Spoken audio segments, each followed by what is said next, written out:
सिंघम के नाम से चर्चित चूरू के राजगढ़ थानाधिकारी विष्णुदत्त बिश्नोई ने शनिवार सुबह थाना परिसर स्थित आवास पर आत्महत्या कर ली। इससे पहले उन्होंने मित्र गोवर्धन सिंह से व्हाट्सएप पर चैट में कहा कि सर, हमें गंदी राजनीति के भंवर में फंसाने की कोशिश की जा रही है। वे स्वैच्छिक सेवानिवृत्ति के लिए आवेदन कर रहे हैं। ये चैट सोशल मीडिया पर वायरल हो रही है। इधर डीजीपी भूपेंद्र सिंह ने कहा है कि विष्णुदत्त प्रदेश के टॉप 10 एसएचओ में शामिल थे। विष्णुदत्त शुक्रवार को फायरिंग के बाद आरोपियों का पीछा करते हुए हरियाणा पहुंचे। रात 2 बजे 3-4 संदिग्ध पकड़कर भी लाए। शनिवार तड़के 3-4 बजे के करीब पंखे से हुक से फंदा लगाकर उन्होंने सुसाइड कर लिया। उनका रसोइया शनिवार सुबह 8 से 9 बजे के करीब वहां पर पहुंचा, लेकिन दरवाजा नहीं खुला तो दोबारा 9:30 बजे के करीब गया। तब भी दरवाजा नहीं खोला तो एसआई सरदार सिंह को इसकी सूचना दी गई। दरवाजा तोड़ा गया तो शव पंखे से झूलता हुआ पाया गया। इधर आत्महत्या की सूचना पर लोगों की भीड़ जमा हो गई और विधायक कृष्णा पूनिया के खिलाफ जमकर नारेबाजी की गई। भाजपा नेता राम सिंह कस्बा, बसपा नेता मनोज न्यागली जांच की मांग को लेकर धरने पर बैठ गए। वहीं शहर के बाजार भी बंद हो गए। इधर मुख्यमंत्री अशोक गहलोत ने ट्वीट किया है और उन्होंने लिखा है कि राजस्थान पुलिस के निरीक्षक विष्णु बिश्नोई की दुखद मृत्यु पर हार्दिक संवेदना व्यक्त करता हूं। उनकी राजस्थान पुलिस में सेवाएं उल्लेखनीय रही हैं। उनकी सेवा और कर्तव्य निष्ठा को सदैव याद रखा जाएगा। इस दुख की घड़ी में राजस्थान सरकार और राजस्थान पुलिस उनके परिवार के साथ है। इधर उपनेता प्रतिपक्ष राजेंद्र राठौर ने विधायक कृष्णा पूनिया पर आरोप लगाया है। राठौर ने कहा है कि कृष्णा पूनिया की झूठी शिकायतों की वजह से बिश्नोई अत्यधिक दबाव में चल रहे थे, प्रताड़ित महसूस कर रहे थे, जिस वजह से उन्होंने आत्महत्या की है। परिवार को 1 करोड़ रुपए का मुआवजा और बच्चों को सरकारी नौकरी दी जाए। वहीं कृष्णा पूनिया ने आरोपों को बेबुनियाद बताया है। उन्होंने कहा है कि बिश्नोई के तबादले संबंधी कोई शिकायत नहीं की गई है। मामले की उच्च स्तरीय जांच होनी चाहिए। तो ये कल के विरोध प्रदर्शन की आपको तस्वीरें दिखा रहे हैं, किस तरह से ये मामला काफी कुछ गर्मा गया जब लोगों को पता चला कि एसएचओ विष्णुदत्त बिश्नोई ने सुसाइड कर लिया है।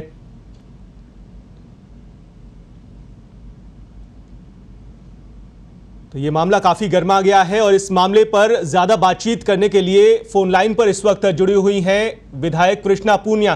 कृष्णा पूनिया जी, स्वागत आपका पत्रिका टीवी पर। जिस तरह से राजनीति काफी गर्मा गई है एसएचओ के सुसाइड मामले को लेकर, सबसे पहले आपकी प्रतिक्रिया जानना चाहते हैं। आपका नाम भी इसमें आ रहा है, क्या कुछ कहना चाहेंगे इस पे?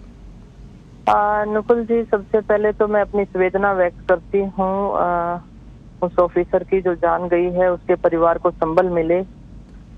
और दूसरा मैं कहती हूँ कि जिस तरीके से ये प्रकरण हुआ है, तकलीफ है, लेकिन वो लोग जो राजनीतिक रोटियां यहाँ पर सेकने आए थे, वो किसी न किसी तरीके से बदनामी करना चाह रहे थे। मैं आज भरोसा दिलाती हूँ कि मैं परिवार के साथ हूँ और जांच होनी चाहिए, उसमें दूध का दूध पानी का पानी होना चाहिए, ताकि लोगों के मुंह पे तमाचा लगे।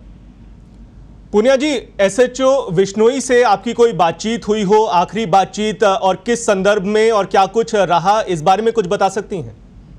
2 दिन पहले से तक मेरी कोई उनसे बात नहीं हुई थी और जब ये मर्डर हुआ तो इसके बाद तो मेरी बात हुई नहीं थी, क्योंकि वो इन्वेस्टिगेशन में लगे हुए थे।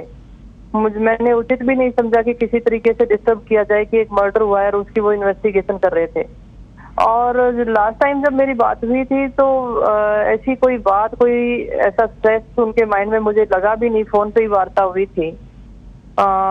ये 2-3 दिन पहले की आई थिंक बात है। कोई परासर गांव से कोई आए थे, तो वही कहा था कि न्याय होना चाहिए दोनों पक्षों के साथ और राजीपा हो जाए तो अच्छा है। इतनी बात मेरी उनसे हुई थी। और हालांकि पर्सनल मैं कहूँ, कभी उनसे मेरी मुलाकात नहीं हुई, ना वो मेरे कभी घर आए, ना मेरी पर्सनल कभी उनसे मुलाकात हुई। हाँ, ऑफिशियल मीटिंग्स लॉकडाउन के दौरान हमारी रही, तो उस दौरान हमारा मिलना जरूर हुआ जी। लेकिन कृष्णा पूनिया जी, सवाल सबसे बड़ा ये चल रहा है कि जो सुसाइड नोट उन्होंने छोड़ा है और जो व्हाट्सएप चैट जिसकी बात हो रही है एडवोकेट मित्र से उनकी हुई है, उसमें साफ तौर पर लिखा है कि राजनीति के भंवर में वो फंसते चले जा रहे हैं, प्रताड़ित महसूस हो रहे हैं। इस बारे में क्या कुछ आप पर भी लगातार आरोप लगते रहे हैं कि आपका नाम भी सामने आया है। राजनीति मैं ये कहना चाहूंगी, क्या चुनाव लड़ना ही राजनीति होता है? मेरा ये सवाल है। दूसरा ये बात मैं कह सकती हूँ कि क्या सोशल मीडिया पे फैलाई गई बातें सारी सत्य होती हैं?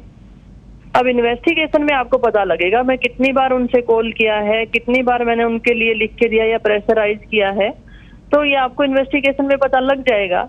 लेकिन जिस तरीके से सोशल मीडिया पे मुझे बदनाम करने की एक साजिश चल रही है, मैं निराधार मानती हूँ इन बातों को, और मैं भरोसा दिलाती हूँ कि इन्वेस्टिगेशन हो और उसमें निष्पक्ष जांच हो, जिससे लोगों के सामने सही तथ्य सामने आए और लोगों को पता चले कि कौन लोग हैं जो इस तरीके की राजनीति करना चाहते हैं, अपने आप को चमकाना चाहते हैं। और कृष्णा पूनिया जी, एक लेटेस्ट अपडेट शायद आपको भी मालूम होगी, राजगढ़ के जो तमाम पुलिस के जवान हैं उन्होंने लामबंद होकर ये कहा है कि हम दबाव महसूस कर रहे हैं, हमें सामूहिक स्थानांतरण दिया जाए, और इसमें भी आपका नाम शामिल है। आपके जो समर्थक हैं वो लगातार प्रताड़ित कर रहे हैं।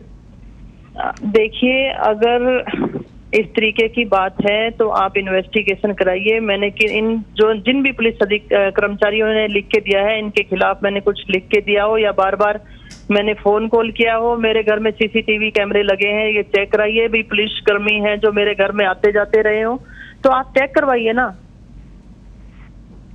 ये इस तरीके की बातें जो मीडिया में फैलाई जा रही हैं या किन कारणों से ये लोग दे रहे हैं, ये तथ्य सामने जनता के बीच में आने चाहिए। मैं कहती हूँ मेरी फोन कॉल रिकॉर्ड्स होंगी, मैंने कितनी बार पुलिस कर्मियों को फोन किया है, ये आप चेक करवाइए ना। मैं थाने में कितना फोन करती हूँ, तो दबाव किस तरीके से देती हूँ, ये चेक तो करवाएं आप। और जिस तरह से राजनीति हो रही है, उपनेता प्रतिपक्ष भी सामने आए हैं, उन्होंने भी आपका नाम लेकर आरोप लगाए हैं, क्या कहना चाहेंगे? और सीबीआई जांच की मांग की है। देखिए, मैं उपनेता जी ने मेरा जो नाम लेके कोट किया है, मैं कहना चाहूंगी कि पहले अपना जो इतिहास है वो देखें, किस तरीके से उन्होंने राजनीति की है। मैं सामान्य परिवार से आती हूँ, किसान परिवार से आती हूँ, और ना शराब माफियाओं से मेरा संबंध है, ना इस तरीके के हम रोज अपना कोई बिजनेस करते हैं। हाँ, इन लोगों को तकलीफ है कि एक सामान्य परिवार का व्यक्ति किस तरीके से राजनीति में आगे कैसे बढ़ रहा है। तो मैं जरूर कहना चाहूंगी कि ये जांच में उन्हें पता लग जाएगा और उनको खुद को शर्म आएगी कि उन्होंने मेरा नाम इस तरीके से क्यों लिया। और कृष्णा पूनिया जी, अब किस तरह से जांच में सहयोग रहेगा आपका आगे आने वाले दिनों में? किस तरह से आप इस पूरे मामले को लेकर आगे कदम उठा रही हैं? एक एमएलए के तौर पे जैसे ये घटना हमारे यहाँ पर हुई, तो हम मेरे लिए अफसोस की बात है। जो भी इन्वेस्टिगेशन रहेंगे और उसमें जहाँ पे भी मेरी जरूरत महसूस होगी, मेरा पूर्ण सहयोग रहेगा। चलिए, शुक्रिया कृष्णा पूनिया जी, आप पत्रिका टीवी के साथ जुड़ी। आपने सबसे पहले पत्रिका से बातचीत करके अपनी पूरी प्रतिक्रिया तफसील से दी है। शुक्रिया बहुत बहुत पत्रिका टीवी के साथ जुड़ने के लिए। तो कृष्णा पूनिया, विधायक सादुलपुर, ने साफ तौर पर कहा है कि ये भी गंदी राजनीति में उन्हें फंसाया जा रहा है, उनका नाम लेकर बदनाम किए जाने की साजिश है, और किसी भी तरह की जांच के लिए वो तैयार हैं। और एक लेटर आपको फिलहाल दिखा रहे हैं, ये राजगढ़ पुलिस के जवान जिन्होंने सामूहिक तौर पर एक चिट्ठी लिखी है आईजी को, और उसमें ये कहा गया है कि इन सभी को सामूहिक तौर पर स्थानांतरित करने का कदम उठाया जाए। तो पुलिस के जवान लामबंद हो गए हैं राजगढ़ पुलिस के, और ये मामला काफी कुछ गर्मा गया है। सियासत भी इस पर अब परवान पर है।